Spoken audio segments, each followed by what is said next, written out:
सुप्रभात विद्यार्थियों। मैं राजेश्वरी विजय कौटिल्य महिला शिक्षक प्रशिक्षण महाविद्यालय नया गांव कोटा से। विद्यार्थियों, आज हम हिंदी पाठ योजना की श्रृंखला में पढ़ेंगे व्याकरण की पाठ योजना। अब तक हमने पाठ योजना के बारे में जानकारी ली, गद्य विधा की पाठ योजना पढ़ी। आज हम व्याकरण विधा की पाठ योजना पढ़ेंगे। हमारा प्रकरण है क्रिया। जैसा कि आपको विदित है, पिछली कक्षाओं में हमने बताया था कि सबसे पहले हम पाठ योजना में ऊपर सामान्य जानकारियाँ भरते हैं। दिनांक, कक्षा, विषय, उपविषय, प्रकरण, कालांश, समय अवधि इत्यादि सामान्य जानकारियाँ पूर्ण होने के बाद हम अपनी पाठ योजना पर आते हैं। उन्हीं 6 उद्देश्यों के साथ समस्त पाठ योजनाओं के यही समान रूप से 6 उद्देश्य रहते हैं और वही विशिष्टीकरण और वही अपेक्षित व्यवहारगत परिवर्तन होते हैं। ये सभी सामान्य जानकारियाँ समान रूप से चलती हैं। वही सहायक सामग्री, चौक, डस्टर, लपेट फलक, पॉइंटर आदि उपयोगी सामग्रियाँ हमारी समान रूप से चलेंगी। इसमें पूर्व ज्ञान भी विद्यार्थियों के बारे में एक सामान्य जानकारी रखते हैं, मतलब हम वही सब रिक्त पूर्तियाँ समान रूप से करेंगे।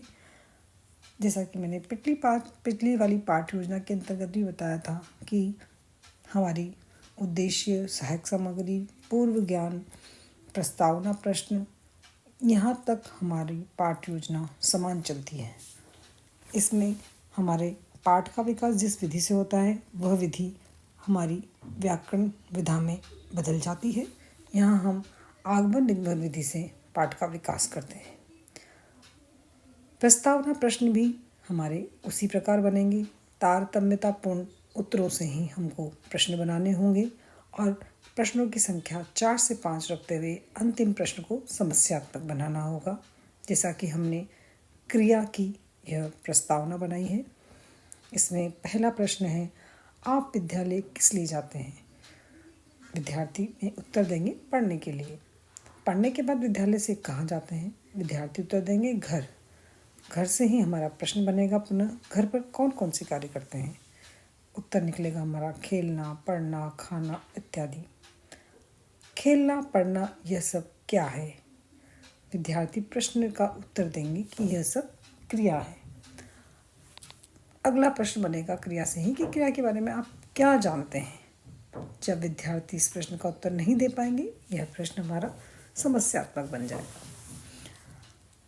प्रस्तावना प्रश्न इसी प्रकार से हम उसी प्रकार जैसे हमने पहले बनाए थे वैसे ही बनाएंगे। यहाँ तक हमारी पाठ योजना समान रूप से चलेगी। अब हमारी पाठ योजना में शिक्षण बिंदु जो आएंगे वह व्याकरण विधा के आएंगे। व्याकरण विधा में जो शिक्षण बिंदु होते हैं वह किन्हीं 4 उदाहरणों को लेकर के बनाए जाते हैं। किसी भी जो हम हमारा प्रकरण ले रहे हैं उससे संबंधित हमें 3-4 उदाहरण देकर के समझाना होता है और उसके बाद में हम उस विधा के अनुसार जो हमने प्रकरण लिया है उसका नियमीकरण, सिद्धांतीकरण करते हुए प्रश्न पाठ योजना के अंत की ओर जाते हैं। उदाहरण में सबसे पहले उदाहरण लिखा है इन्होंने, लिखना, खेलना, पढ़ना इत्यादि क्या है? ये सब क्रिया है। यहाँ पर प्रश्न का उत्तर आएगा यह सब क्रिया है। राम पढ़ रहा है। रेखांकित वाक्य में क्रिया क्या है? क्षमा चाहती हूँ विद्यार्थियों, प्रश्न में यहाँ पर जो रेखांकित करना भूल गई हूँ मैं। खेलना जो है वह रेखांकित शब्द होगा और इन दोनों ही प्रश्नों के बारे में यहाँ पर पूछा गया है कि इन रेखांकित वाक्यों में क्रिया कौन सी है। जैसा कि पहला है, खेलना क्या है? क्या है तो क्रिया, लेकिन यहाँ पर खेलना शब्द आएगा उत्तर में कि खेलना। राम पढ़ रहा है तो यहाँ पर रेखांकित वाक्य है पढ़, तो क्रिया हो जाएगी यहाँ पर पढ़ना। मोहन लिख रहा है वाक्य में क्रिया शब्द क्या है? यहाँ पर जाएगा लिखना या लिख से है लिखना।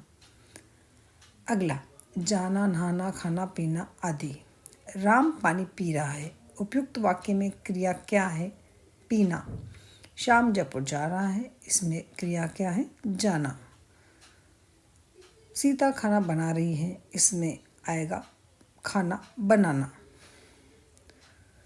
अगला एक और उदाहरण दिया गया है, सीता खेल रही है। उपयुक्त वाक्य में कर्ता कौन है? यहाँ पर कर्ता है सीता। सीता क्या कर रही है? खेल रही है। यह क्या है? खेलना। यह क्रिया है। इस प्रकार से हमने 3 उदाहरणों के माध्यम से क्रिया को समझा।